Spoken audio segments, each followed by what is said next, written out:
Do you recognize your dash cam video being on the left of the screen? Yes, sir. Okay. Have you looked at Sergeant Good's dash cam video, which is squared up on the right side of the screen? No. You've never seen it? No. Okay. Does it appear to you that these are two different perspectives of the same scene? In other words, you see the car or the SUV on the left side of the screen right here, correct? Yes, sir. You see that same SUV right there, correct? Yes, sir. Okay. Does that appear to be two different perspectives, two different angles? Yes. Of basically the same thing? Yes. Okay. I want to draw your attention to the individuals to the left of the SUV right here. There's a person wearing a hood with fur on it. Is that Terry Roberts? Do you remember? I don't know. Okay. There appears to be another person with a darker jacket standing just in front of that person with the hood and fur. You see that person? Yes. Okay. I'm going to ask you to focus on the person in the darker jacket. Sure. I believe, and the only reason I'm asking you to focus at this point is because I want to try to play this just once and see if you recognize what's depicted in the video. Sure. What I expect you may see is this person move out of sight behind the SUV, and then in the background, there's an SUV parked in the driveway. Pay special attention to that portion of the SUV and see if you see that person in the dark jacket pass from right to left in front of that SUV as if they're going to the house. Let's go ahead and play it.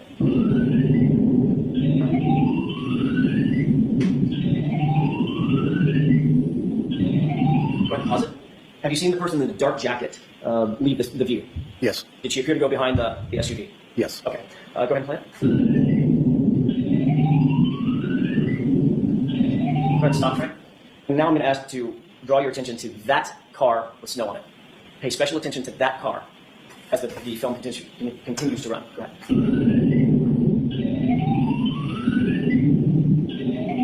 Pause. Do you see a person standing in front of the car? It appears to be a person. Yes. Walking from right to left? Yes. Would that be toward the house? Yes, it would be. Okay. And also, if you wouldn't mind switching your perspective, now you're looking more at the front of the house. Continue watching the film and see if you see that same person walking toward the house.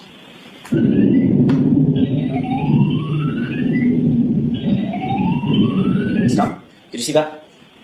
No, I didn't see. Oh, yeah. Yes, I saw the shadow, yes. Right. Shadow of a person Yes. walking toward the front of the house. That was Jennifer McKay going into the house, wasn't it? I have no idea. Was it a person going into the house? It was a person, yes. Did you give anybody any permission to go into the house? No, not my own. Would you think that a witness in a homicide scene, we can go ahead and raise the voice, thank you. Would you think that a witness at a homicide scene being allowed to go into a house to make contact with other witnesses? I didn't know it was a homicide scene, sir. If I could finish my question. Do you think it's appropriate for a witness at a potential homicide scene, an unconscious person scene, whatever crime scene, Yes. to make contact with other witnesses and begin discussing the situation unsupervised? Can you rephrase that question, sir? Do you think that's an appropriate thing to have happen? I have no answer for that, sir. I don't know what you're asking. Officer Seraph, when you go to a crime scene, Yes, sir. one of the first things that you want to do is secure the scene and separate witnesses so that interviews can be conducted, correct? Sure. You wouldn't want witnesses just cavorting together and getting their story straight, right? Correct. You'd want to avoid that at all costs, Yes. right? Yes. And why is that? So they can't collaborate their story. Yet there was a person walking from the area where a body was found in the lawn of a house, walking into the house to make contact with other individuals, correct? It appeared that way, yes, sir. Does that seem appropriate to you? No. Of course not.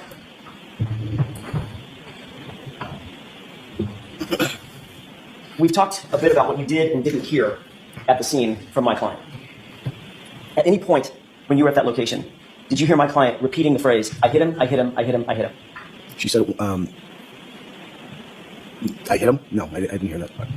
You never heard her whisper it, yell it, say it, or otherwise? Not that I recall. If you had heard that statement, you likely would have written it down, wouldn't you? Yes. You likely would have reported that to Trooper Proctor the next day, wouldn't you? Yes. You likely would have mentioned it in your grand jury testimony, correct? Yes. And you did none of those things because you did not hear that statement, correct? I did not hear that, no. Sir, you were at 34 Fairview for more than an hour before you cleared the scene, right? Yes, sir. You were at the location of the body of John O'Keefe. Yes. In other words, you just didn't stay in your cruiser. You walked out to where John O'Keefe was. No, I was in my cruiser at different times. Must have been a bad question. Okay. You didn't just stay in your cruiser. At points, you got out of your cruiser, walked over, made contact with the women, and you were standing next to the body. Yes. And you were obviously looking around. You noticed some footprints. Yes. And you didn't even notice a lack of footprints. That's correct. So you were being observant at the area of the body. Yes. And the area adjacent to the body. Yes. You were looking for anything that might have been out of place. Yes. Anything of any evidentiary value, correct? Yes. You never saw or otherwise observed or located a single piece of taillight material, did you? No. You certainly didn't see 45 pieces of broken plastic or taillight material, did you? No. You never located or otherwise observed John John O'Keefe's missing shoe No. or any other clothing of his? I do. No. Officer Sharaff, did you ever think to look inside the house No. for that missing shoe? No. That never crossed your mind? No. Do you think that might have been a smart thing to do at the time? Objection, Your Honor. Rephrase the question. Sure. Do you think that would have been appropriate protocol when dealing with a body laying on a lawn that is partially unclothed to look inside the house of the lawn? No. You didn't think that would have been appropriate protocol? No. For you or anybody else? No. Obviously, you did not conduct a search of that house, did you? Nope. And you're aware that to this day, no law enforcement officer ever conducted a search of that house? I'm not aware of that. May I just move on? Yes.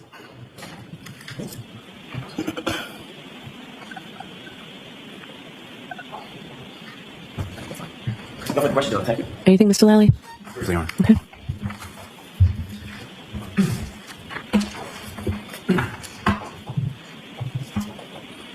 Morning, sir. Morning. You were asking questions and you were shown a dispatch log, is that correct? That's correct. And dispatch log, as far as the Canton Police Department is concerned, are you aware of sort of how or when or who creates that? Yes. And can you explain to the jury sort of how that document sort of comes into being? So when the call comes in, an officer is at the desk, and usually the first thing they would do is dispatch, get people going to the scene, and get everybody rolling as far as if they need FD, police, whatever resources they need, and basically then type in what the call is and who's going. So fair to say it's more important to get assets allocated to a scene, especially in the case of an emergency, which is why someone's calling 911, than to ensure that the dispatch time is correct down to the second. Absolutely. Now, you were asking questions about different things that you heard the defendant say, correct? That's correct. And you were shown specifically some grand jury testimony from April of 2022 in which you indicated during that testimony that the defendant stated, "This is my fault." Yes. And is that based on your memory of what she said? Yes. And you also testified yesterday along those same lines, correct? Correct. What you testified to before this jury, as far as your memory, is that accurate as to what happened on that scene, January 29, 2022? Yes. Now, prior to this call, did you know Kerry Roberts? No. Did you know Karen Reed? No. Did you know John O'Keefe? No. Did you know Jennifer McCabe? No. Based on what you've seen as far as the dash camera, would you be able to differentiate between Jennifer McCabe or Kerry Roberts from that dash camera footage? No. While you were on scene, did you see anybody from 34 Fairview Road from that address come outside? No. Did you see anybody from any address on that entire street for the entire 90 minutes that you were there come outside? No. Now, you were asking questions about some different addresses on Fairview, whether they be 32 or 35. Do you know where either 32 or 35 is located in relation to 34? It would be next to each other in sequential order. Perfect. Okay. Nothing wrong, thank you. All right, you're all set, officer. Thank you. Thank you. Yeah. Mr. Lally, who is your next witness? Your Honor, I'm about to call Officer Stephen Mullaney to the stand. Okay. Stephen Molina.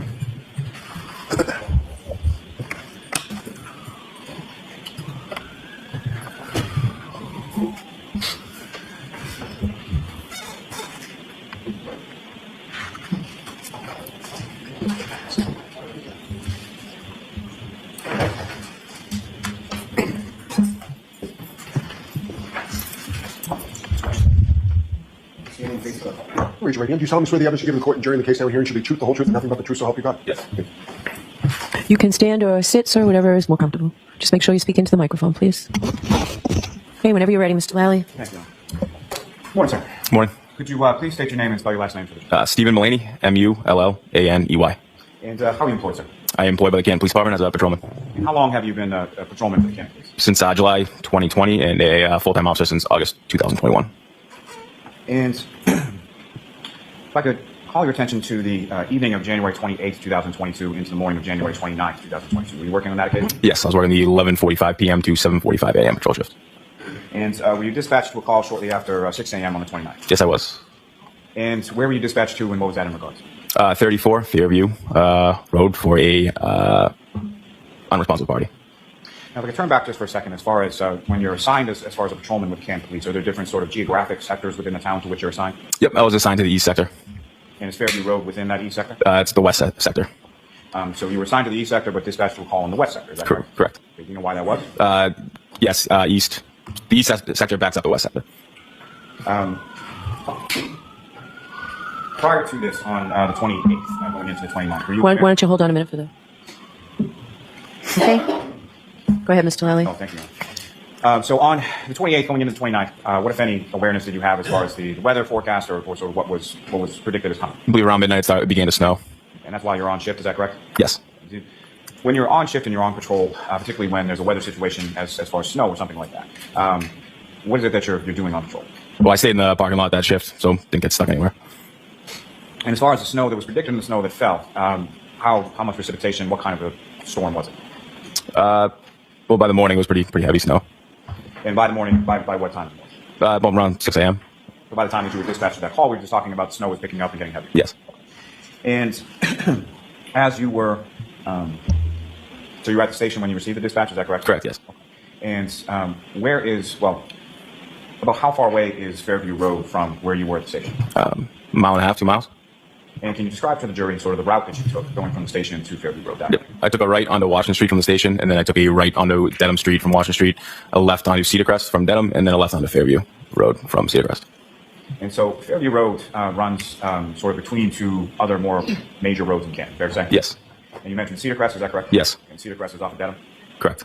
And so what is the other sort of major road on the other sort of intersecting side of Fairview Road? Chapman Street. Okay. So when you're coming from Cedar Crest onto Fairview, about how far into Fairview is 34? 2 houses down on the right. So the house would have been on your right, is that correct? Correct. And in addition to yourself, who, if anyone else from your apartment, was dispatched to this call as well? Officer Sarif. And who, if anyone, arrived first? Officer Sarif arrived prior to my arrival. And Officer Sarif, as far as which direction was his cruiser facing? The same as yours, directly at yours, or something else? I don't recall. You recall seeing Officer Sarif during your en route time sort of between the station and arriving on the scene? I do not know. Now, as far as when you're driving from the station to the scene, what, if anything, do you recall about sort of the road conditions, visibility, anything like that? Visibility was difficult. I don't exactly recall how far you could see, but it was definitely coming down. And at this point in time, on January 29th, just after 6 a.m., what are sort of the lighting conditions? Has the sun come up yet? Is it dark out, or what's going on? It was still dark out. And if you recall, what was sort of the vehicular traffic on the roadway between the station and your arrival on Fairview Road? I don't recall there being any traffic. Now, as far as when you are coming to the scene, do you recall whether or not you had to activate sort of your lights or your sirens or anything like that? I believe I would have used the blue lights. Do you recall using sirens? I do not recall whether or not I used sirens. And if you know, about how much time elapsed between the time that you received the call and the time that you arrived on Fairview? 3 minutes, approximately. And when you arrived there, what, if anything, is sort of the first thing that you see? I saw Officer Sarif towards like the front lawn, kind of surrounding the victim. There's a couple other people as well. And the fire department was on arrival right about the same time. And so, beyond yourself and Officer Sarif from the Canton Police, were there other sort of town assets that we dispatched to this call as well? The fire department.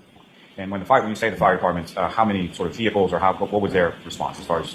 I believe they had a fire engine and ambulance. And do you recall if the fire engine and the ambulance came from sort of the same side as you from Cedar Crest, or did they come into the scene from the opposite side as far as from? I think they had come down Chapman Street to Fairview, and they were facing towards Cedar Crest. Now, so you arrived there, you see Officer Sarif and people from the fire department, correct? Yes. And you indicated that you saw a person on the ground. Is that correct? Yes. And just for clarity purposes, at some point subsequent to this, you were able to identify the person that was on the ground. Is that correct? Yes. Okay, that was John O'Keefe. Is that correct? Yes, sir. And where the other people that you indicated were there, where were they in relation to John O'Keefe? I think I don't really recall where everybody was upon my arrival, but I think everyone was kind of like in the vicinity around the curb to the street. Now, as far as when you're first arriving, you're pulling up to the scene, were you able to see Mr. O'Keefe on the ground at that point, or did? I saw people around him, but I had to get closer before I saw the victim on the ground. And so the other people that you saw around him, were they kneeling down, standing up, or something else? I believe Officer Sarif was still standing up. I don't recall anyone else. And so fair to say you saw Officer Sarif standing up near Mr. O'Keefe before you actually saw Mr. O'Keefe, correct? Yes, yes. Now, this particular area where you saw Officer Sarif standing up and Mr. O'Keefe or Officer O'Keefe on the ground, what, if any, sort of additional ambient lighting did you observe in that area? Was there any street lights or anything like that around there? Not that I recall. Now, in addition to Officer Sarif, at some point did you encounter some other individuals or civilian people on scene? Yep, Miss Jen McCabe. And in addition to Ms. McCabe, were there any other female parties there as well? Yeah, Carrie Roberts. And in addition to Ms. Roberts, was there any other female parties there? Yes, Ms. Reed. And just to be clear, do you see Ms. Reed in the courtroom today? Yes. Okay. Could you identify as to where she's seated or an article of clothing she's wearing? Black dress. That's a record reflected identification of the defendant. Yes. Now, prior to this call, did you have any prior sort of familiarity with Karen Reed? No. With John O'Keefe? No. With Jennifer McKay? No. With Kerry Roberts? No. And when you arrive and you make those sort of initial observations, where is it that you go? What, if anything, do you do? The fire department began their life-saving measures, and at one point we were able to get him onto the stretcher, or onto a backboard, I believe it's called, and then onto a stretcher. And what, if any, involvement did you have with that? I assisted the fire department in placing him on the backboard and then helping get him onto the stretcher. Now, as far as you mentioned that the where you came and located Mr. O'Keefe, do you recall sort of what position his body was in when you first observed him? He was lying face up, as was back on the ground. And do you recall where he was in relation to the roadway, if you could tell? Yeah, he was on the front lawn. So, I didn't know exactly where the curb was, but I would think about approximately 10 feet from the curb. And so you mentioned that you couldn't tell exactly where the curb was. Why is that? There was snow on the ground. So the snow sort of covered the curb at that time that you're there, is that correct? Yes. But you approximated it was about 10 feet into the lawn. Yeah. And the snow on the ground that you observed at that time when you first arrived, about how much snow had accumulated on the ground? I'd say at that point approximately 6 inches. And what, if any, snow did you observe on any part of Mr. O'Keefe's body when you first saw him? There was really no snow, but you could tell that he had been in the conditions. It was almost as if it was like water, kind of like frozen on kind of to his face. And did you make any observations, or what, if any, observations did you make beyond his face as far as sort of the rest of his body? I don't recall really any other observations. Do you recall how he was dressed? I do not. Do you recall what, if any, snow was on any other part of his body? I do not. Now, as far as Mr. O'Keefe was concerned, what, if any, observations did you make as far as any injuries to Mr. O'Keefe at that initial time? I did not recall any injuries. So nothing stood out to you, is that correct? No, correct. And you assisted the fire department getting onto a backboard, right? Yes. And where did Mr. O'Keefe go from there? To the ambulance. And did you go to the ambulance as well? Not that I recall, no. So fire department sort of takes over care of Mr. O'Keefe at that point. Yes. So after Mr. O'Keefe is lifted up, when he's lifted up, what, if anything, did you observe as far as the grounds that had been underneath Mr. O'Keefe and where he was? I didn't recall anything. Observe anything? No. No. Do you recall even looking sort of in that area? No, I think he was in front of me, so I wouldn't have seen what was under him. And so after Mr. O'Keefe is taken by members of the fire department over to the ambulance, what is it that you did? Officer Sarif, at that point, we were trying to identify the victim, so I spoke to Ms. McCabe. And without sort of anything that Ms. McCabe told you, about how long period of time did you talk to Ms. McCabe gathering information? Approximately 2 minutes. And who, if anyone else, did you speak with attempting to gather information regarding Mr. O'Keefe? Ms. McCabe's the only one I recall speaking to. Now, as far as the defendant, Ms. Reed, what, if anything, do you recall her sort of doing as you're on scene and as you're going about what you're trying to do? She was screaming, "Is that my boyfriend? Is he dead?" And when you say screaming in a fairly loud voice, correct? Very, very loud, yes. And as far as that sort of phraseology, as far as is he dead, how many times was that something she said? Once, more than once, or something? Repeated many times. And with the same sort of volume that she had said it with, as you described the first time? Yes.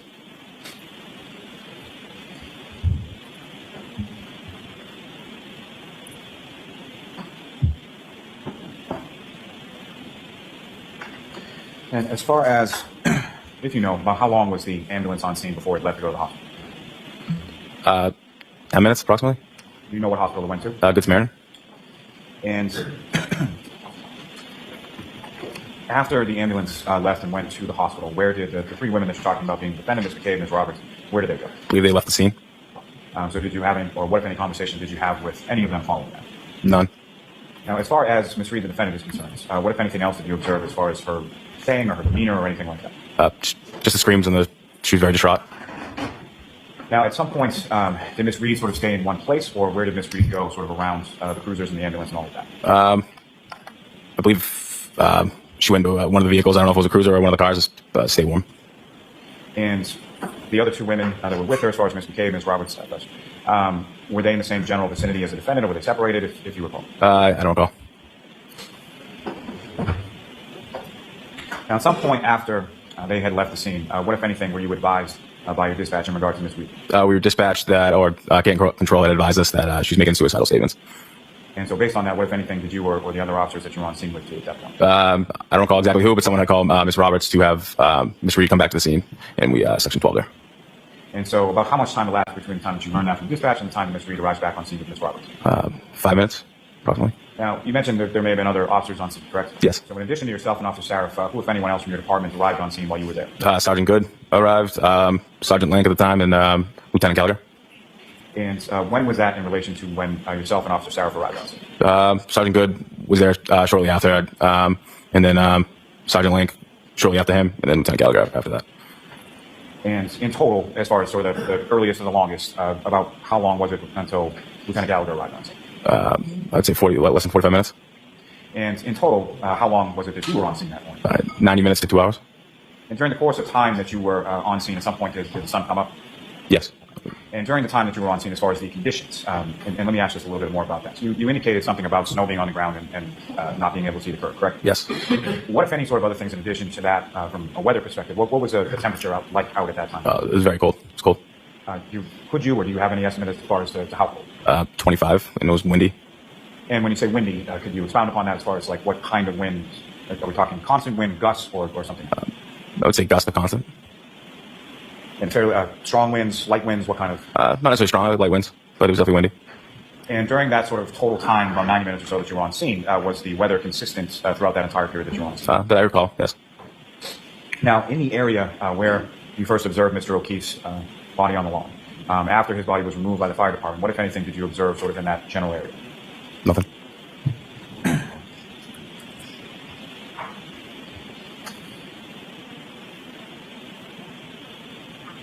Now, again, you said that Ms. Reed was brought back to the scene or around Fairview Road at the same time by Ms. Rock, correct? Correct. Do you know where she went from there? She was transported to Good Samaritan. Different ambulance than had taken Mr. Correct, different ambulance, yep.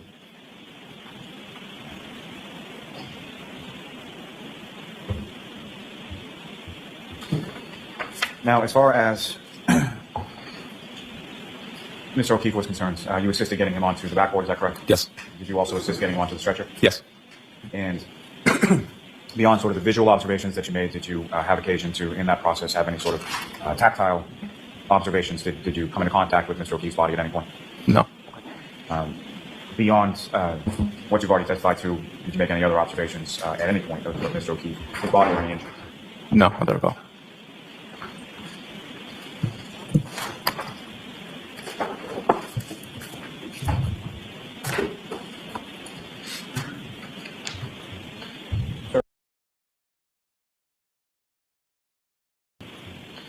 Sir, I'm going to direct your attention up to the screen over here. Ms. Gilman, if you could just put up Exhibit 25 and just sort of pause it as soon as it comes up.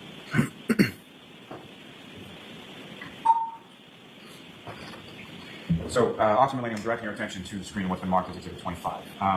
Generally speaking, what's depicted up on the screen here, is that consistent with what you recall as far as the conditions when you were responding to Fairview Road that morning? Yes. Thank you, Ms. Gilman. If I could ask for Exhibit number 3. Yes. I'm sorry. Exhibit number 9. That's and ultimately, when you're directing your attention to what's up on the screen, it's been previously marked as exhibit number 9. Do you recognize what's depicted in that photograph? Yes. Okay. What do you recognize it to be? That's 34, Fairview. And is that how it's depicted in that photograph? Is that a relatively fair and accurate portrayal of what you observed of the residents on the morning of January 29, 2022? Yes. Okay. And Ms. Gilman, if I could have exhibit number 18.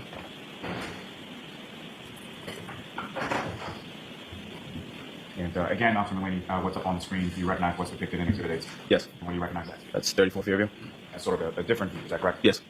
Now, with regard to the residents, if I'm standing on the street and I'm facing the residents as in the previous photograph, the area of the lawn where you first observed Mr. O'Keefe laying on his back with his face up, would that be to the left of the residents, the right of the residents, or dead center, or something else? Left. And what, if anything, did you observe sort of in that general area as far as any sort of landmarks or things that were in that area? A fire hydrant and a flagpole. And may I approach the witness room? Yes. So, sir, I'm trying not to blind you, but this is a laser point. If we can push that button there. Okay. So, officer, if I could ask you, using that laser pointer directing, if you could direct the jury's attention to where in that photograph, if anywhere, you recall Mr. O'Keefe's body being located when you first arrived. Right in this area? Thank you, sir. If I may have one moment, Your Honor? Yes. And also, you can. Thank you, sir.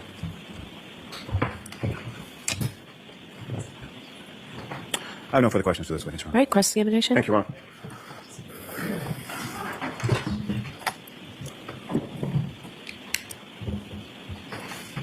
Good morning, officer. Good morning. Officer Mulaney, you and I have never met before, correct? Correct. We've never spoken about this case. No. Is it fair to say that when you were dispatched to 34 Fairview Road on January 29th of 2022, you were a part-time officer at that point? No, it's full time. When did you start at the Canton Police Department? July 2020. Did you start as a part-time officer? I did. Oh, I see. I misunderstood your testimony. You actually became full-time in August of 2021. Correct, sir, yes. All right. So you had been full-time at that point for about 6 months when you received this call, correct? Yes, sir. And it's fair to say that you were the junior officer on scene? Yes, it is. You had testified that you approached Fairview from the Cedar Crest side, correct? Yes. 34 Fairview Road is much closer to the Cedar Crest side than it is to the Chapman side, correct? Correct. And when you take a left on Cedar Crest to enter Fairview Road, 34 Fairview is the second house on the right. Does that make sense? From Cedar Crest? Yes. Yes.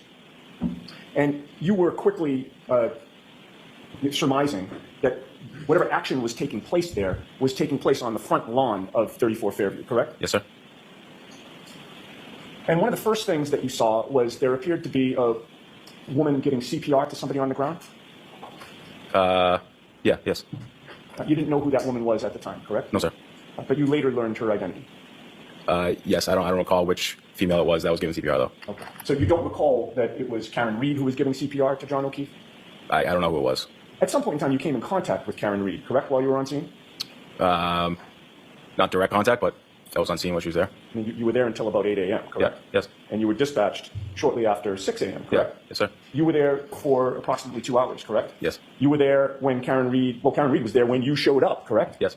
She left and she came back to the scene, correct? Yes. And you were there when she came back, correct? Yes, sir. So with regard to your contact with her, she certainly was within eyeshot, correct? Yes, sir.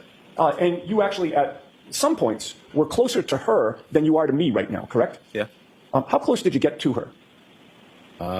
10 feet. All right. With the court's permission, I'd like to walk toward you and have you stop me when I'm at the point when you were at your closest to Karen Reed. Can I do that, Your Honor? Okay, go ahead. Thank you. Right there. Okay. And when you were this close to her, and you're estimating this to be about 10 feet, correct? Sure. When you were this close to her, was there anything blocking your view of her face? Not that I recall. All right. You noticed, obviously, that she had blood on her face, correct? I did not notice that, no. You didn't notice that she had blood in her hair. I did not notice that. You did notice that she was absolutely hysterical. Yes. She was completely distraught. Yes. She appeared to be in shock. Yes. And there was a contrast between that demeanor that you observed with regard to Karen Reed and the demeanor of one of the other women on scene, Jennifer McCabe, was there not? Can you kind of explain further? Sure. Karen Reed was screaming, correct? Yes. She was yelling, correct? Yes. She was hysterical and distraught, correct? Yes. Jennifer McCabe was not. Correct. And you actually had more contact, direct contact with Jennifer McCabe that morning, correct? Yes. And you spoke to Jennifer McCabe for a good 2 minutes, correct? Yes, sir. Face to face. Yes, sir. You were closer to Jennifer McCabe than you ever got to Karen Reed, correct? Yes. You were able to observe her demeanor. Yes. You were able to hear her tone of voice. Yes. You were able to hear how loudly she was speaking, correct? Yes. You were able to hear how quickly she was speaking. Yes. During those 2 minutes that you were face to face closer to Jennifer McCabe, she was not screaming, correct? Correct. She was not yelling. Correct. She was not hysterical. Correct. She was not distraught. Yes. She was calm. Correct. Objection, Your Honor. I'll allow it, but let's move on. Jennifer McCabe didn't have any blood on her face, correct? No. And you didn't see any blood in Jennifer McCabe's hair, correct? No. Now, with regard to what you heard Karen Reed scream that morning, I just want to make sure I get your testimony correct. I believe on direct examination, you stated that she kept repeating two phrases, one being, "Is he dead?" and the second being, "That's my boyfriend," correct? Yes. And how many times do you think that she repeated those two phrases? It's quite a bit, more than 10. Okay. Like almost too many times to count, really. Yeah, yes, sir. And each time she said, "Is he dead?" what was her tone of voice? Screaming very loudly. Each time she said, "Is that my boyfriend?" what was her tone of voice? Same. And you got there not long after Officer Saraf, correct? Correct. In any of the, during the time that you were on scene and you heard Karen Reed screaming and yelling in this distraught and hysterical manner, You never once heard her say, I did it, correct? I did not. You never once heard her say, it's my fault, correct? I did not. You never once heard her say, I hit him, I hit him, I hit him, correct? I did not. If you had heard any of those statements, you would have recognized that those would have been important to note, correct? Yes, sir.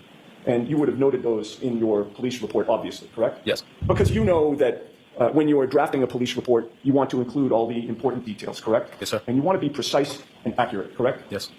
And so you didn't put those statements in your report because you never heard those statements come out of Karen Reed's mouth. Yes, sir.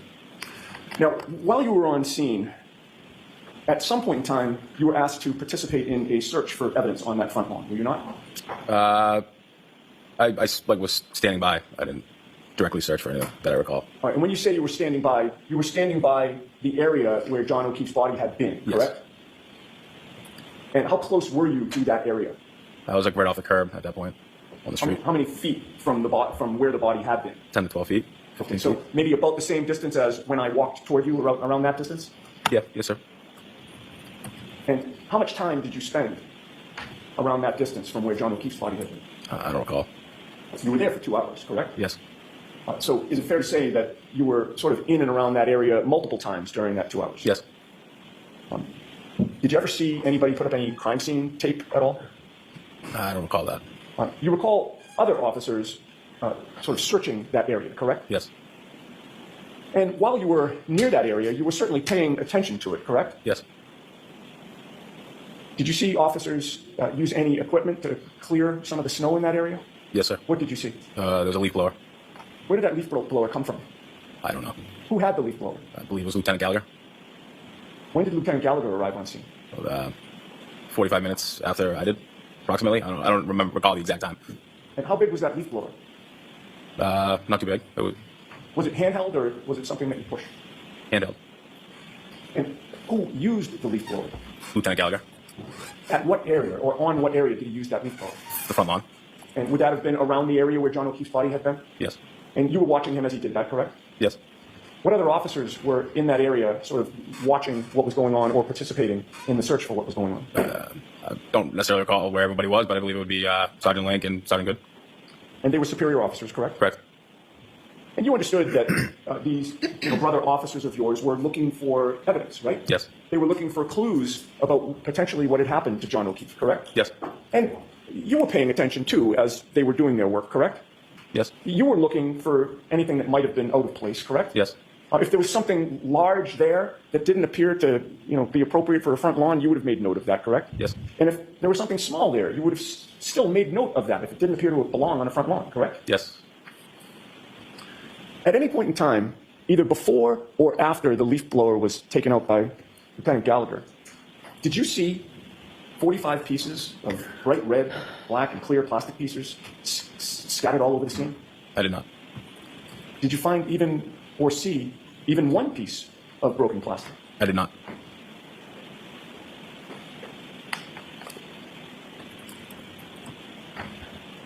Now, when you came to the scene, John O'Keefe was still lying on the ground, correct? Yes. Did you see whether or not there were any blankets on scene? No. Did you know that one of the women on scene had a sister who lived in that very house? I did not. When you were speaking with Jennifer McCabe, at any point, did you learn whether she had actually gone into that house at all? Objection. Sustained. Did you see Jennifer McCabe approach that house at any point when you were on scene? No. Were you alerted at any point by anyone that she went into that house while you were on scene? No. Did you ever see Jennifer McCabe come out of that house with blankets or anything else that might comfort John O'Keefe? No. What was your state of mind regarding whether there were any first responders in that house? I wasn't aware of that. Nobody told you. No.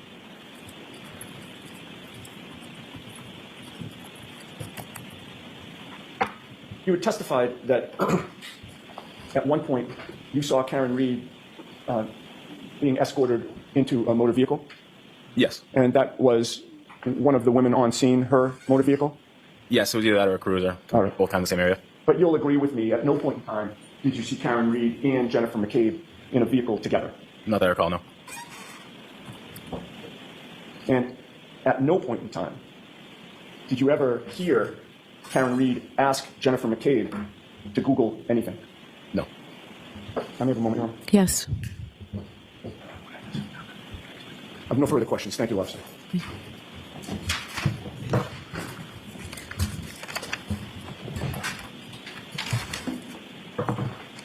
Officer Mullane, you've been to other scenes in which there is a deceased person on scene, family members or friends around? Yes. And of those other scenes, does everybody who's a friend or a family member of the person who is injured or deceased, do they all react the same? No. Is every single one of them screaming and yelling different things? No. And there were actually 3 women on scene that morning, correct? Yes. Okay, so there was Jennifer McCabe, there was the defendant, Miss Reed, and there was Kerry Roberts, correct? Correct. And did you see any blood on Miss Roberts' face or hair? No. Okay, was she screaming and yelling things and moving around the scene? No. Now, as far as the residence in 34 Fairview Road, did you see anybody go in or come out of that residence during the time that you were on scene? No. And as far as any of the other residences on the entire rest of the street, did you see any of the neighbors or anybody else come outside at any point in time? I did not. I have nothing further. Just one question, if I might Okay. recross. Sure. And I don't mean to be a wise guy, sir, but did any of the other neighbors on the entire street have the body of a dead police officer on their front lawn? Objection, All right, so that's sustained. All right. You are all set, sir. Thank you. All right, folks, it's 11 o'clock. We'll take our morning recess, 15 minutes. Thank you. You can stand or sit, whatever makes you more comfortable, sir. And just bring that microphone down to you. Thank you. How's that? Okay. Whenever you're ready, Mr. Lally. Thank you, Your Honor. Good morning, sir. Morning. Could you please state your name and spell your last name for the jury? Timothy Nuttall. Last name is Nuttall, Nuttall. And what do you do for work, sir? I'm a firefighter paramedic with the town of Canton. And how long have you been a firefighter paramedic in the town? I believe 5 years and coming up on 6. And prior to working in that capacity with the town of Canton, what, if any, other employment have you had within sort of the same field as far as being a paramedic? To back up significantly, I got my EMT certification when I was still in high school through CMTI out of Weymouth, they're now owned by Braintree Ambulance. From there, I was employed by Cataldo Ambulance. I worked primarily in the city of Chelsea, running BLS transfers and eventually 911 shifts in that city, in that area of the world, if you will. From there, I decided I liked it. I decided to enroll in paramedic school. I went to the same school I went for my BLS certification, back to CMTI. I obtained my paramedic right before I turned 21. I stayed in the same area, primarily in Chelsea, and eventually edged my way into Everett a little bit, and worked up there for about 7 years. During that time, I decided to be enroll into fire suppression side of things. So I was hired by the town of Scituate. I was put through the Mass Fire Academy out of Stowe, class 268 in Stowe, and worked for the Scituate Fire Department for about 18 months, and then transferred to the Canton Fire Department in November of 2019. Just a couple questions about what you had just spoken about. So when you use the term sort of BLS, what does that mean? So in EMS, there's 2 kind of branches. BLS is basic life support, which is EMT basic. Smaller skill set, if you will. Still running 911 emergencies, but that was kind of the stepping stone to see if you could do the job, if you like the job, and then you can advance on to ALS, advanced life support, which is the paramedic side of things. That's a broader skill set, many more medications, many more interventions that we can perform in the field. Obviously, I enjoyed the BLS side, so I advanced to the ALS side. Now, as far as starting with becoming an EMT, what, if any, you mentioned you went to a CMTI school, but what type of education do you require prior to getting any sort of graduating or certification or something like that? What are the classes like? So it kind of runs the gamut for emergency medicine. You start mostly with anatomy and physiology, the human body, progresses down to how those illnesses can progress and the natures of illness. Once that's kind of understood, then we advance on to pharmacology and interventions, just basic interventions that you can do, and then the basic interventions are further progressed into more advanced interventions throughout the program. Once you complete your didactic portion, where all that is kind of in the books, you then progress to clinical time in hospital. I can't speak to the hours off the top of my head, I can't remember, but many hours in the hospital, and then you progress to your field ride time, where you're in the back of an ALS ambulance with a preceptor, performing those skills, being evaluated, and being watched to make sure you're not causing any harm or going down the wrong treatment pathways. From there, once you complete that, you sit your national paramedic written. I'm a nationally certified paramedic, so I had to sit that written, and then finally a practical examination. And once you pass all that, you're certified to be a paramedic. And so with respect to both your training as far as becoming an EMT and then your training as far as becoming a paramedic, there's sort of a written portion and a practical portion as well, is that correct? Correct. Can you use the term in there as far as a preceptor? What exactly does that mean within your field? So a preceptor is a senior paramedic who's been practicing for, it varies from place to place, but the standard is usually 3 to 5 years, who will watch you to make sure that you're not, like I said, drifting down the wrong path in terms of treatment, making sure that your care is adequate and not doing any harm. My preceptors that I was with, they were medics in the city of Brockton, so they had been around for a little while, and they were excellent at what they did, and they taught me quite a bit. I learned quite a bit in my ride time from them. And in your role, post getting your certification in regard to those, have you acted as a preceptor for other sort of younger, less experienced? Yeah, so I was a field training officer for the Cataldo for a brief stint right before I left the company, and I'm currently a field training officer for the town of Canton. And with respect to those certifications, is that sort of like a one-time blessing in perpetuity, or is there a continuing educational recertification process?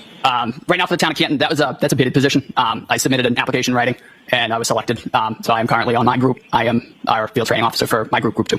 Okay. And my apologies, poor question on my part. I was asking sort of more in general. So beyond the sort of preceptor sort of faction of that, just in regard to, in general, being an EMT and a paramedic, as far as your certifications are concerned, is that something that you have to continue? Is there any sort of recertification process, and how often is that? Oh, I apologize. Okay, yes. So every 2 years, we are required, both by the national component and the state component, to complete a certain amount of hours per year for your recertification. I actually just recently recertified in March. I can't speak to the exact number of hours, but there's a national component, state component, and a local component, and the trainings are quite in-depth. Now, turning your attention to your work with the Canton Fire Department, how many fire stations are there within the town of Canton? We have 2 fire stations. And where are they located? Station 1 is 99 Revere Street, and Station 2 is 7 Sassamon Street.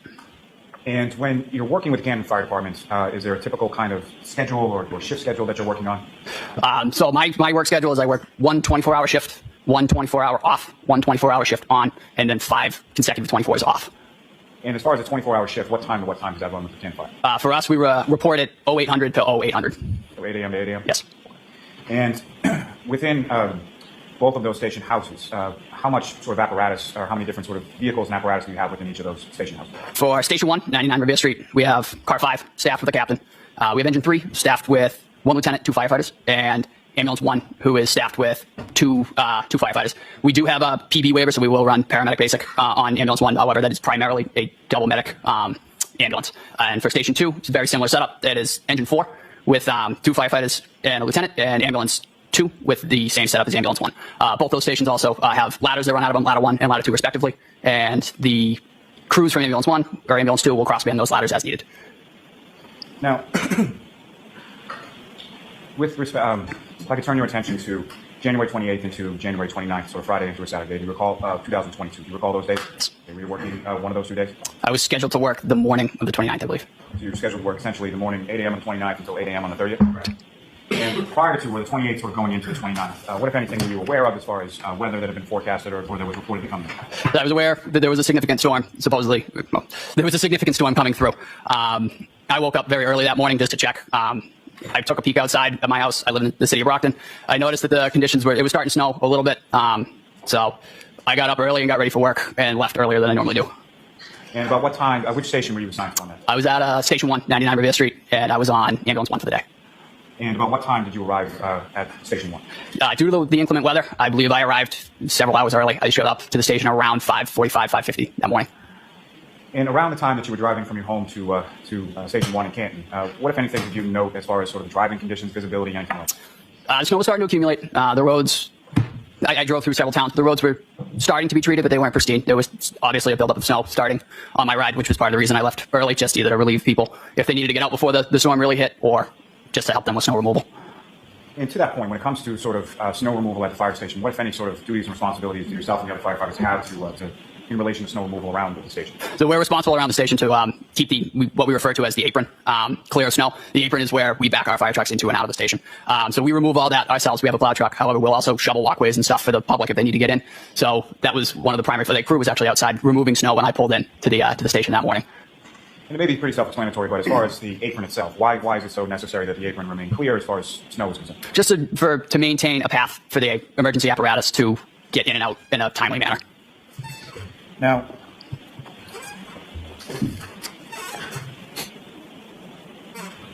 beyond sort of the snow accumulation that you noted on your way to work that day, what, if anything else, did you note as far as the weather conditions, whether it be temperature, winds, anything to that effect?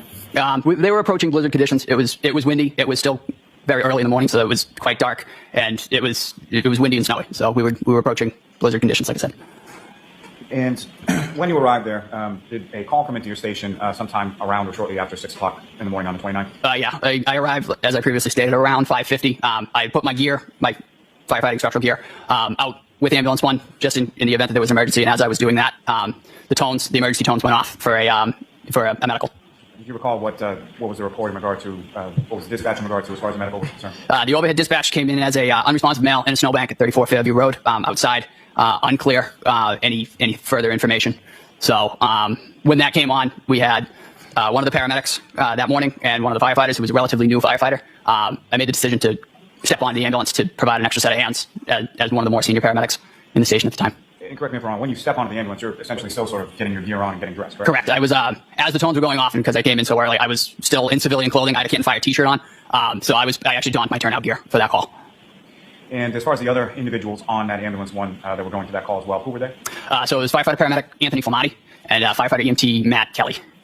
And Mr. Kelly, he was sort of the less experienced one at that time, is that correct? Correct. So you get into the back of the ambulance and start going to the scene. Now, as far as other sort of vehicles or apparatus, who, if anyone, or what, if any, other sort of vehicles were dispatched on this call as well? The initial dispatch was Canton Engine 3 and Canton Ambulance 1. Due to the severity of the call, depending on how it comes in, the shift commander, which is Car 5, he will usually respond to any significant incident. So he also added himself to the call, just as a senior officer with us. So the final dispatch, I believe, is Car 5, Engine 3, and Ambulance 1. You know who was on Engine 3 and who was in Car 5? Car 5 was Captain Robry. Engine 3 was Lieutenant Greg Woodbury, firefighter Frank Walsh, and firefighter Kaden McLaughlin. As far as the ambulance 1 that you were in, obviously there's somebody driving and there's somebody in the front passenger seat, correct? Correct. So who was driving and who was in the front passenger seat? I don't want to speak out of turn. I honestly can't tell you who was driving. I was in the back. I was in the back patient compartment of the ambulance, just because there's only 2 seats up front, so I hopped in the back. And so when you're in the back of the ambulance and you're going to the call, what is it that you're doing in sort of preparation for arrival? So as I previously stated, I came in early, so I was donning my turnout gear. I had my boots and structural firefighting pants on. So I finished putting those on, and I put the rest of my gear in the back. And as we were driving to the scene of the incident, I started prepping the gear that we were going to need off the initial dispatch, an unresponsive male in the snow. So I grabbed our first in bag, which has miscellaneous medical supplies, some IV supplies, and interosseous drill kit, the airway bag, which has just a bottle of oxygen, and then quite a bit of airway management supplies and our cardiac monitor. So I had all of those prepped out and ready to go. So as soon as the ambulance was in park, we could step right out, ascertain what we had, and go from there. So when the ambulance arrived on scene, I had all 3 of those bags on my person, and we were able to, the entire ambulance crew was able to step out and provide patient care. And as far as, if you know, approximately how much time elapsed between the time that you hear sort of the sound go off and you get in the ambulance to the time that you arrive on scene on 5th? I couldn't give you an accurate estimation of the time. Like I said, I was in the back. I was trying to prep everything and get myself kind of prepped just in terms of appropriate attire. So I couldn't give you a fair estimate. And as far as when you arrive on scene, you step out of the back of the ambulance, is that correct? Yes.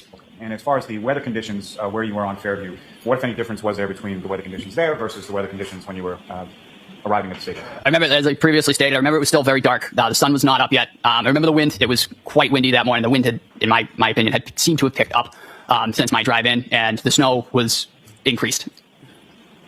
And so when you step out of the ambulance, can you describe to the jury sort of where you go and sort of what is it that you first see when you get out there? So I stepped out of the ambulance and came around with all 3 bags. I could hear a commotion. I could hear some screaming off in the distance. I couldn't really tell you where it was coming from because it was still quite dark. Came around the passenger side of the ambulance, walked in front of the ambulance, and there was a small huddle of 3 individuals and what appeared to be a human form laying in the snow.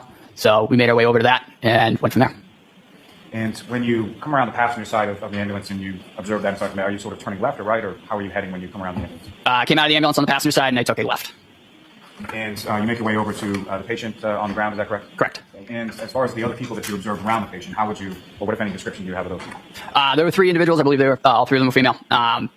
My primary focus was the individual in the snow on the ground. I went right to him. I kind of bypassed everybody from there and went directly to that individual. Is that sort of typically how you approach a scene, is just sort of tunnel vision right to the patient? Typically on a call like that, where if somebody's unresponsive on the ground, you typically go directly to the patient and ascertain if they are breathing and if they have signs of life, because that is a time-sensitive matter. And as far as the individual, not then, but at some point subsequent, did you learn the identity of the person on the ground? It did. It was Officer O'Keefe, John O'Keefe. And how was Officer Mr. O'Keefe's body positioned in relation to the ground when you first approached? So I found him supine, laying in the snow. Immediately went to him and checked him for signs of life. We found none. We found no breathing, no pulse. So we immediately began performing high-quality CPR. I was at the head of the individual, so I immediately grabbed out of our airway bag a bag valve mask and began ventilating the patient, trying to get some oxygen into him while the others on scene, like I said, began high-quality CPR. And again, maybe pretty well understood. When you use the term supine, what exactly do you mean? He was laying on his back. Laying on his back, his head sort of facing up, is that correct? Correct. And when you are responding to a call of this nature, there's you and there's other individuals on the ambulance as well, correct? Correct. And is there a certain division as far as treatment and diagnosis and things of that nature are concerned between you and the other people on the ambulance? So typically, just to use the scenario of a cardiac arrest with two paramedics, it's generally split into the airway individual, or the airway monitor, and the, lack of a better term, code monitor. The airway individual will be responsible for ventilation and eventually advanced airway placement. The other part of that equation will monitor cardiac status, cardiac activity. They will deliver medications and a route for those medications, and they will work together to monitor that patient throughout.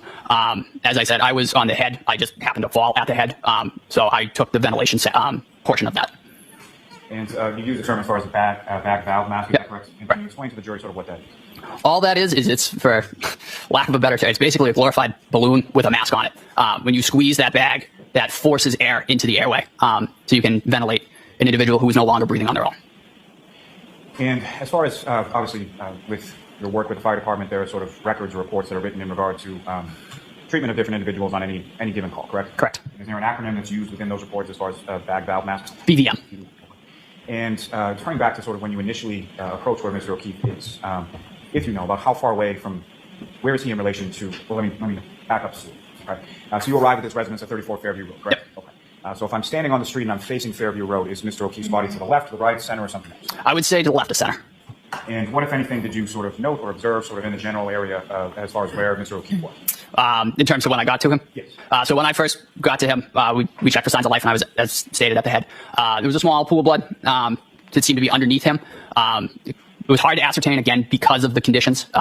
It was still very dark. It was snowing, and it was quite windy. So we were able to check the area as best we could with our handheld lights. But that was one of the things that I noted. There was a pool of blood. Now,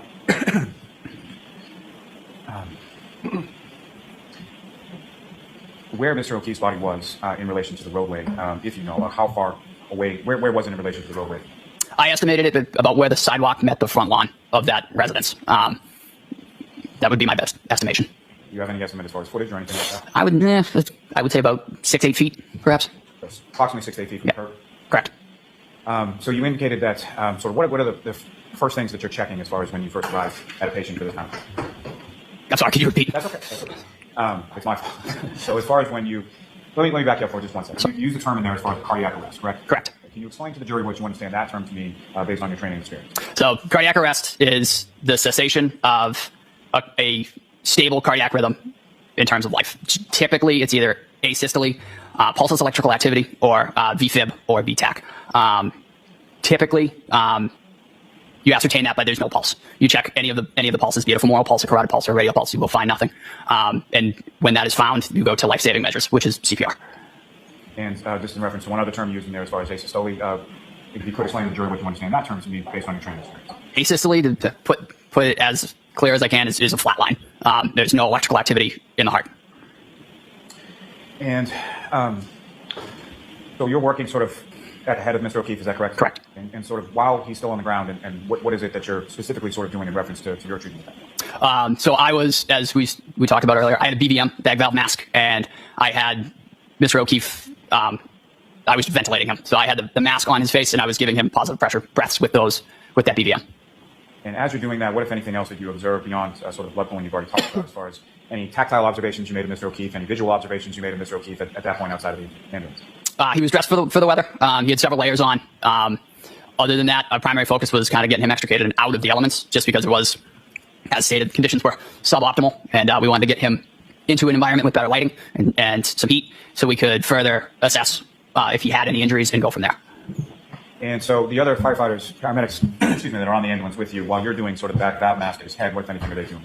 I believe the other firefighters that were dispatched, they were getting extrication equipment. I believe we put this individual on what we refer to as a swoop stretcher, which is basically a long plastic stretcher that we can roll an individual onto and then just pick him up, just for our safety and the safety of the patient. It's just really just a long board that we can pick up and then put onto our ambulance stretcher. So somebody was grabbing the scoop stretcher, somebody else was grabbing the ambulance stretcher, and I believe that was a coordinated effort on their part.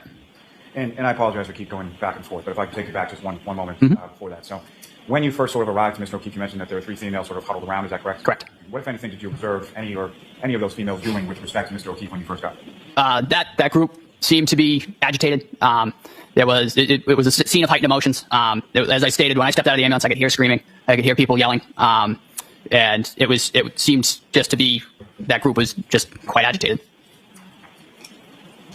Now, at some points you are able to get them on the scoop stretcher and then over to the ambulance, correct? Correct. And when you get to the ambulance, what, if anything, did you note as far as what, if any, difference was there in the lighting in the back of the ambulance versus on the front lawn? Lighting was significantly better. All of our ambulances have fluorescent lighting in the ceiling of the ambulance, so those were on, and we were able to see that there was some more injuries once we were able to get him out of his winter clothing. And so, to that point, when you sort of first get into the back of the ambulance, what is sort of the protocol? What is it that each of you are sort of doing with respect to patient care at that? So the biggest priority is continuous high-quality CPR, and that is the biggest thing with any cardiac arrest is uninterruption of compressions. So when we got him into the back of the ambulance, we continued CPR throughout. So while multiple people were performing CPR and eventually a mechanical CPR device was applied, those compressions were uninterrupted, and others were removing clothing, I honestly couldn't tell you the number of articles of clothing, but I believe a winter jacket and a sweatshirt were removed, and then eventually he was all the clothing was removed, and that's protocol for any cardiac arrest or any traumatic injury is usually all clothing is removed, so we can have unfettered access to the individual to see if there are any other injuries. And why is that protocol? You mentioned earlier, sir, that there is tunnel vision. The absence of clothing kind of helps to remove that, so you can see everything. You can assess everything. And you mentioned sort of a mechanical means of CPR. Is there a specific device that's used for that? Yes, we use a Lucas device manufactured by Stryker, and for lack of a better term, it's basically just a plunger that does CPR. It frees up a set of hands for us, and that can provide CPR uninterrupted as long as the batteries last. Now, at the time that you get him into Mr. O'Keefe into the back of the ambulance and you're removing some of the clothing, what, if anything, did you note at that time or at any subsequent time in regard to footwear? To be candid, I wasn't really looking at the footwear. I believe it was brought to my attention when we eventually transferred patient care to Good Samaritan Medical Center that the individual was missing a shoe. However, that wasn't my primary focus at the time. And the items of clothing that were removed from within the ambulance, eventually when you transfer that patient care to the hospital, what, if anything, happens with that? In terms of chain of custody of the clothing, that is typically brought in either with the individual or after, and that is usually deposited on the floor of the room where that patient is, and then the hospital takes custody of it. Occasionally we'll put it in bags. However, I could not speak to where that clothing went on this case. But fair to say whatever clothing was taken off in the ambulance left the ambulance at some point? Correct. And went to the hospital, is that correct? Yes. Now, when you have Mr. O'Keefe in the back of the ambulance and the lighting is better, what, if anything, did you observe following sort of the removal of the clothing as far as what, if any, injuries did you observe to Mr. O'Keefe in that sense? He was noted to have, and I was right at the head, he was noted to have a hematoma on the right side of his face, just above his eye on his forehead. And there was some scratches on the right arm, right upper arm. And you used the term as far as hematoma. Could you explain what you understand that term to me? Lack of a better term, is just an egg. He had a pretty good egg on his head. And as far as anything beyond that, did you observe anything or note anything beyond the egg on the head and the scratches on the right arm? As we got further down our treatment modality, we went to place an advanced airway. It was noted to have some blood, some mucus, and some bile in the back of his airway that was then suctioned out before we placed our endotracheal tube. And what is an endotracheal tube? So an endotracheal tube is basically, it's just a plastic tube that is passed through the mouth into the trachea through the vocal cords. It's a definitive airway, if you will. It isolates the trachea so you can better ventilate your patient, and you don't have to worry about any air getting into the stomach, any gastric insufflation. And that is the gold standard for cardiac arrest, is a properly placed endotracheal tube. You mentioned there were some substances that were suctioned from the airway, is that correct? Correct. Okay, what were they again? I'm sorry. I believe it was blood, bile, and mucus. And do you have any idea how much of that was suctioned? I couldn't give you an exact number, but it was enough that we needed to set up a suction system to remove it before we intubated. And just turning briefly again to the arm. These were injuries that you observed on his right arm, is that correct? Correct. What, if any, injuries did you observe on his left arm? I don't believe I saw any, to my knowledge. And as far as your memory, as far as his right arm, how far did it sort of extend and where was it located? Sort of upper arm, lower arm, both, or where was it? I believe it was just below his shoulder. They ran, I would say, probably 3 or 4 inches from, I would say, about the shoulder right down to maybe 2 inches above the elbow. And as far as Mr. O'Keefe's nose, what, if any, observations did you make of that? Initially, it was noted to be very cold. The individual was cold all around to the touch, but his nose was also quite cold, quite white, just because he had been in the elements for a little while. Appeared to be a little bit of blood on his nose as well. Yeah. And through your training experience, are you familiar with a term or a device known as an OPA? Correct. Yes. Can you explain to the jury sort of what OPA stands for and what is that device? What does it do? So an OPA, or oral pharyngeal airway, is basically a small plastic device that is curved. And when inserted into the mouth, all it does is it prevents the tongue from falling backwards into the airway and occluding the airway. It's relatively simple, but it's very effective in keeping an airway open. Just turning back for one moment to the injuries that you observed on Mr. O'Keefe's right arm, were those injuries that were actively bleeding at the time that you observed them? No. What, if anything, did you observe as to that in reference to those injuries on the arm? Those injuries seem to have been congealed. In my opinion, it looked like they've been cold, which could have aided in the clotting of those injuries. But when we observed them, they were not bleeding. And you mentioned a little bit about Mr. O'Keefe's nose. What, if any, observations did you make as far as any sort of digits, whether they be his hand, his feet, or something else? So all of his digits on the upper extremities were noted they were very cold. They were immobile. They were very stiff. I'm presuming due to the exposure, because we did when we got him onto the ambulance when we were removing clothing, it was noted that all of his digits were very stiff. They were immobile, and it caused a little bit of problems just trying to get clothing off of him, just because they were so stiff. And taking you back outside of the ambulance just for a moment, when you're sort of initially there and you're doing your assessment, and the 3 females are in your general area, correct? Correct. And at some point, did you or any of the other paramedics or EMTs on scene ask them any questions about what had happened or anything like that? So as I was ventilating at the head, there was a small delay in just getting equipment, nothing significant, just enough time that as I was ventilating, I was able to ask, did anybody see anything? What happened? And there was one individual that replied several times, I hit him. And did you know that individual at that time? I did not. Can you describe the individual that said that? I would describe her as mid-40s, average build, average height. And the other two, very similar. And with reference to that statement of I hit him, is that something that she said once or more than once or something? It was several times. And as far as the tone or demeanor, how loudly was this being said? As previously stated, they seemed to be erratic. There was a lot going on in that scene. It did seem to be said over and over and at varying volumes. And then there was just a lot of, everybody appeared to be quite flustered. And the individual, one of the 3 females that said that, what any observations did you make as to her face or anything? The individual that said, I hit him, appeared to have some blood on her face, presumably for attempting CPR prior to our arrival. And you say presumably attempting CPR. When you first arrived at Mr. O'Keefe, what, if anything, did you observe any of the females doing with reference to Mr. O'Keefe? Mr. O'Keefe was not being touched by any individual when I first got to him. That whole group was kind of pacing around, lack of a better term, kind of running around in circles. But Mr. O'Keefe was not being, there was no interventions being done to Mr. O'Keefe when I got to him. And to be clear, sort of when you're in the back, fast forwarding now to sort of in the back of the ambulance, you're, again, sort of focused on the respiratory in the head, correct? Correct. And who, if anyone else from your department, is in the back of the ambulance, and what, if anything, are they doing at that? So at that point, I had myself and Matt Kelly, EMT Kelly. He was kind of with me for the head. One of the, for lack of a better term, easier operations of a cardiac arrest is ventilation. So Matt Kelly was assisting me with ventilation, just squeezing the BVM to provide ventilation. The lead paramedic for the cardiac arrest was Anthony Flamati. He was running everything else. He was running the application of the cardiac monitor. He was monitoring the status of medications being administered. He was assisted with that by Katie McLaughlin, Lieutenant Woodbury, and Firefighter Walsh. And at some point, Firefighter Flamati, at this point that you're in the back of the ambulance, you don't have any sort of demographic information in regard to your patient, correct? Correct. So what, if anything, did Firefighter Flamati ask anybody else to do in regard to obtain? I believe he asked Firefighter McLaughlin to exit the ambulance and gather some information from the bystanders in terms of name, date of birth, any significant medical history or medications, just so we could further treat the patient. And to the best of your knowledge, Firefighter McLaughlin leaves the ambulance to do that, is that correct? Correct. But you weren't present for any of that, correct? No.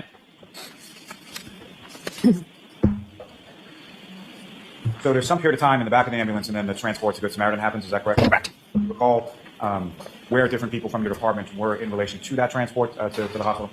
So the transport in the back in the patient compartment was myself, Firefighter Kelly, and Firefighter Flamati, with Firefighter McLaughlin driving ambulance 1.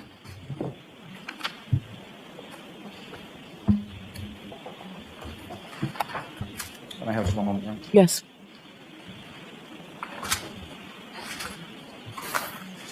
So, when it comes to the report that you were testifying about before, there was a report generated in regard to this. Is that correct? Correct. And who has the sort of duty and responsibility of compiling that? That would have been Anthony Flamati.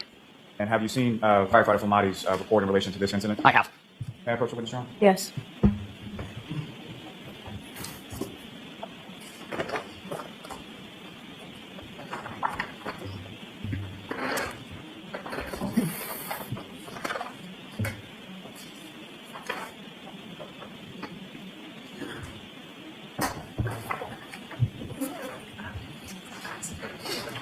So, show me the document after this. Do that. All right.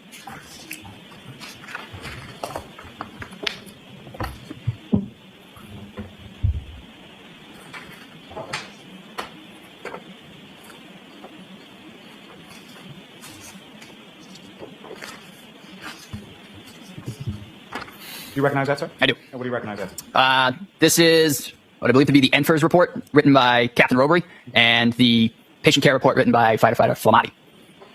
Thanks, sir. May I approach, Your Honor? Yes. I'll move the seat to introduce and admit as the next exhibit, I believe. It's already pre-marked, or you're moving to introduce it now? Is there an objection? May I have just one go? Okay.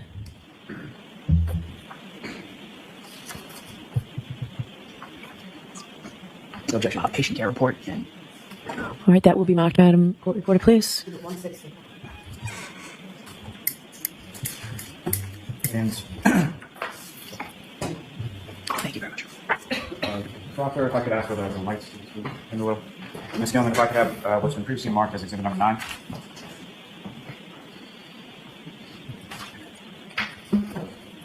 Mr. Nuttall, just directing your attention up to the screen there, what's been previously marked as exhibit number 9. Do you recognize what's depicted in that photograph? I do. What do you recognize? Is I believe that's B34 Fairview Road. that a relatively fair and accurate portrayal of what it looked like around the time that you arrived there, absent sort of lighting conditions and things of that nature? Yes. And Ms. Gilman, if I could have exhibit number 18. May I approach the witness, Your Honor? Yes. All right. And Mr. Nuttall, if I could ask you, using that laser pointer before you, well, first let me ask you, recognize what's up on screen as exhibit 18? Yes. Again, 34 Fairview Road. And the area where you first observed Mr. O'Keefe supine on the lawn and the 3 females around him, do you see that area in this photograph? I do. If you could, using that laser pointer, just direct your attention to where in this photograph you see that. Oh, I'm so sorry. I would say right around this general area, right about here. And lastly, Ms. Gilman, if I could have exhibit number 14. And again, sir, do you recognize what's up on screen as exhibit number 14? I do. When do you recognize that? That I believe to be is where we found Mr. O'Keefe. And as far as the pooling of the blood that you observed around Mr. O'Keefe's head, do you observe that area within this photograph as well? Yes. If you could, again, using that laser pointer, just direct your attention to where in this photograph you observed that. They're right around in this general area. From there. Thank you, sir. Mr. Arthur, we can have the lights back up. Your Honor, may I approach just to retrieve that? Yes.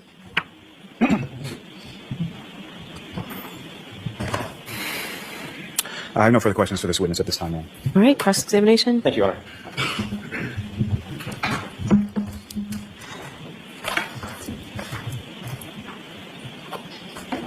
Good afternoon, Firefighter Nuttall. Sir, how are you? You were coming. I want to make sure I get the timing right. You were coming off of nearly a 24-hour shift when you got the call. No, sir. I was reporting for duty that morning. Just starting the shift when you got the call. Understood. I want to ask one quick question that you mentioned just a couple of seconds ago under questioning by Mr. Lally. With regard to the clothing, the normal protocol for clothing that's removed from a patient. Yes. You said it's oftentimes just sort of discarded onto the floor.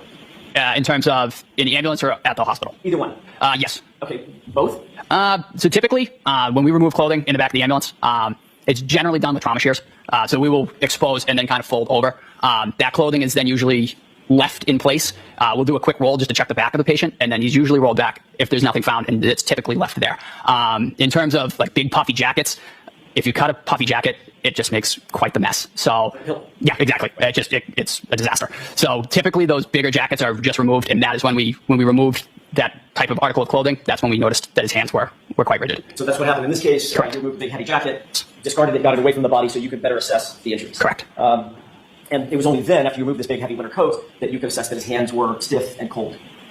We noted the hands, but they came more into light, if you will, when we removed that coat. Got it. And you have a as good a memory about that as you do the rest of the scene that morning. In terms of removing the article of clothing? Correct. I did not remove any article of clothing. I was ventilating. But you remember him having a big jacket on? Correct. Okay. And you remember that as well as you remember the other specifics of the incident? Yes. Okay. When responding to a scene, I want to dovetail on the same subject, but just come at it a little bit different way if you indulge me. When responding to a scene, one of your jobs has to be to sort of immediately take note of and assess the situation of the patient that you're dealing with, correct? A motorcycle accident is going to be very different than a drowning. Exactly. Someone, in this case, exposed in a snowbank, you're going to deal with or assess and note the weather. Is that yes? Yes. You're also going to note and assess the condition of the patient. Correct. As it pertains to the weather. Yes. So someone, for instance, that's in a snowbank naked, no clothes on at all, is going to be a little bit different assessment than someone who's completely dressed for winter, correct? The initial assessment with every patient is going to be automatically circulation, airway, breathing. Understood. We approach this individual the exact same way. Is automatically went directly to cardiac. Make sure. I guess what I'm asking is your attention is focused on some of those details for sure. Correct. All right. And that's how you remember that big heavy coat that he was wearing, correct? I remember he was appropriately dressed. Correct. Okay. As a matter of fact, you testified to that in the grand jury that, quote unquote, he had a heavy coat on. Yes. Consistent with how you're testifying today. Is that right? Correct. All right. Your Honor, I'd like to mark 2 photographs as next in order. Not yet been marked. I believe it would be 160. It doesn't matter so much the number, but why don't you just show the prosecutor the photos? 161 and 162 in order. May I approach? Yes. Yes, sir. I'm going to ask you, first of all, whether or not you recognize what's depicted in those photos. Honestly, sir, I couldn't recall the exact, but yeah. You do recognize them? Yes. Does that appear to be what John O'Keefe was wearing when you found him? I don't recall, sir, to be perfectly honest. May I approach you? Yes. Do you recall this being part of... Let me ask it a different way. Do you remember somebody cutting this off of John O'Keefe at the time? I remember the clothing being removed. Okay. But you don't remember this clothing? I could say that he had clothing removed, but I couldn't tell you exactly what it was. And you just looked at these. This, what I'm holding in my hand, appears to be the front and back of a... So don't hold it up to him from that distance where he said he doesn't recognize it. You can put it back in front of him. Don't hold it up for the jury, please. May I? Yes. That appeared to be a thin cotton hoodie. Yeah, that appears to be a thinner layer of clothing. Okay. May I approach? Yes. Not a heavy coat. Fair. Fair. Not a winter jacket. Fair.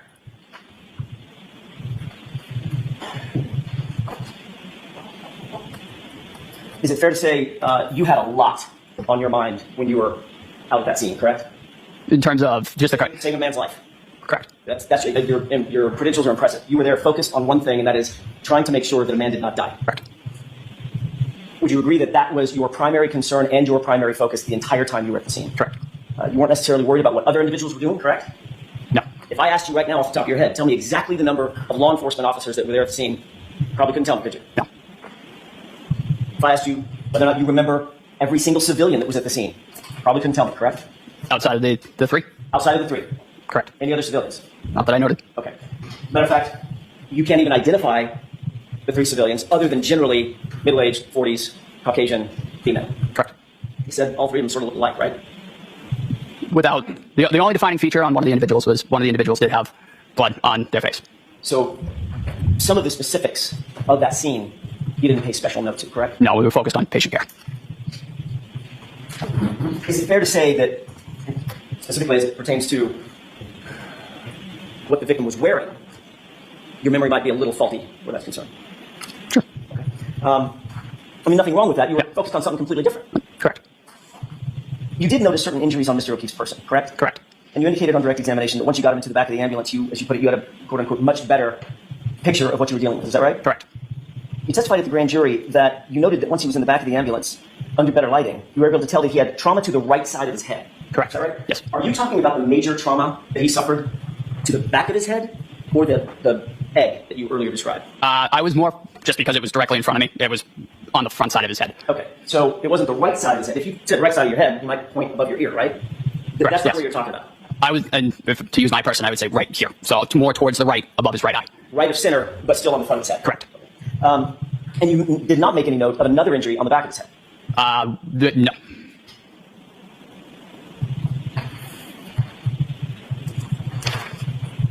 You talked about the injuries to the right side of his arm, correct? Correct.